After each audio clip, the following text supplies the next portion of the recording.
নমস্কার। প্রাচীন কথন চ্যানেলে আপনাদের সকলকে আবারও স্বাগত জানাই। আজ আমি নিয়ে এসেছি আপনাদের জন্য ঠনঠনিয়া কালী মন্দিরে একটি অপ্রকাশিত রহস্য। হ্যাঁ, কলকাতার আমা স্ট্রিটে অবস্থিত ঠনঠনিয়া কালী মন্দির অনেক প্রাচীন এবং পুরনো একটি কালী মন্দির। সেই কালী মন্দিরের পেছনে রয়েছে বেশ কিছু রহস্য গাঁথা। চলুন আজকে সেই রহস্য আমরা ভেদ করব।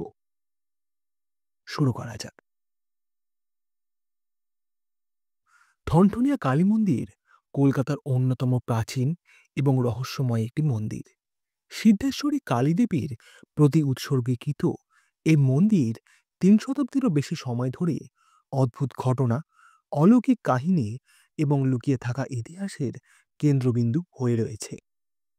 যদিও অনেকে মন্দিরটির ধর্মীয় গুরুত্ব সম্পর্কে জানেন, তবে এর সঙ্গে জড়িয়ে থাকা অজানা কাহিনী এবং গোপন রহস্য সম্পর্কে খুব কম মানুষই অবগত। বিশ্বাস করা হয় ১৭০৩ খ্রিস্টাব্দে এক ভক্ত শঙ্কর ঘোষ মন্দিরটি প্রতিষ্ঠা করেন।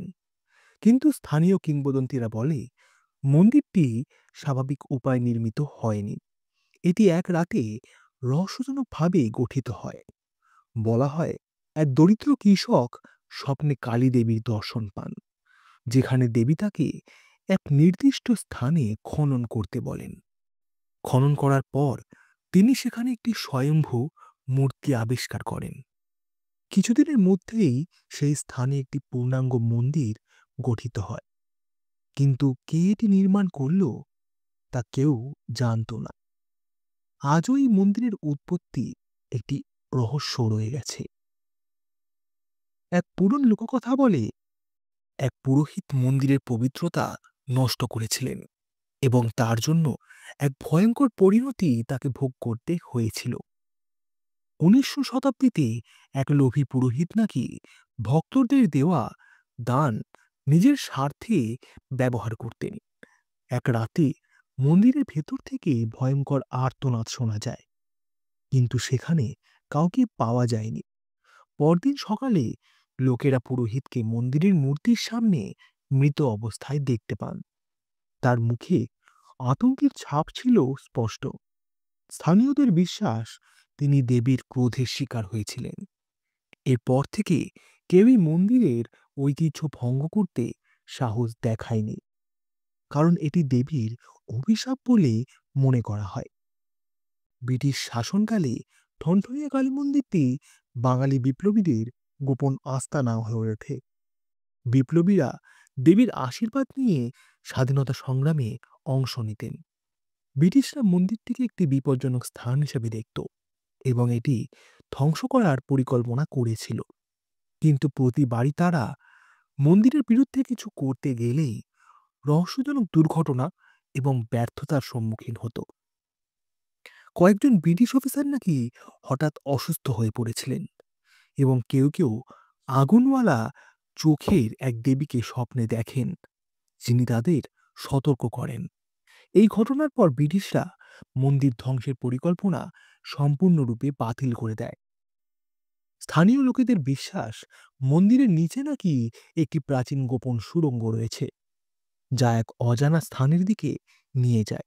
কথিত রয়েছে এই সুড়ঙ্গটি তন্ত্র সাধকদের গোপন উপাসনার জন্য ব্যবহৃত হতো। কেউ বলেন এটি এক পুরনো জমিদারের গুপ্তধনের কক্ষে নিয়ে যায়।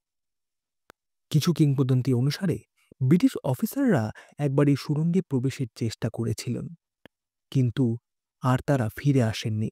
এখনো পর্যন্ত কেউ এই সুড়ঙ্গ সম্পর্কে নিশ্চিত হতে পারেনি, কারণ কেউই মন্দিরের নিচে খনন করতে সাহস দেখায়নি। ঠনঠনিয়া কালী মন্দিরের ভক্তরা বিশ্বাস করেন যে সিদ্ধেশ্বরী কালী মাতা শুধুমাত্র একটি মূর্তি নন, বরং তিনি জীবন্ত। অনেকেই বলেন অমাবস্যার রাতে দেবীর মূর্তির শ্বাস-প্রশ্বাস চলতে দেখা যায় এবং তার চোখে এক অলৌকিক জ্যোতি ফুটে ওঠে। কিছু লোক মন্দিরে একা প্রার্থনা করার সময় অদ্ভুত কণ্ঠস্বর শুনেছেন এবং এক অদৃশ্য শক্তির উপস্থিতিও অনুভব করেছেন।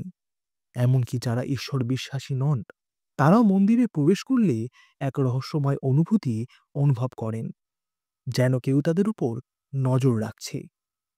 ঠনঠনিয়া কালী মন্দির শুধুমাত্র একটি উপাসনার স্থল নয়, এটি একটি ইতিহাস, এক রহস্য এবং অলৌকিক ঘটনার উৎস।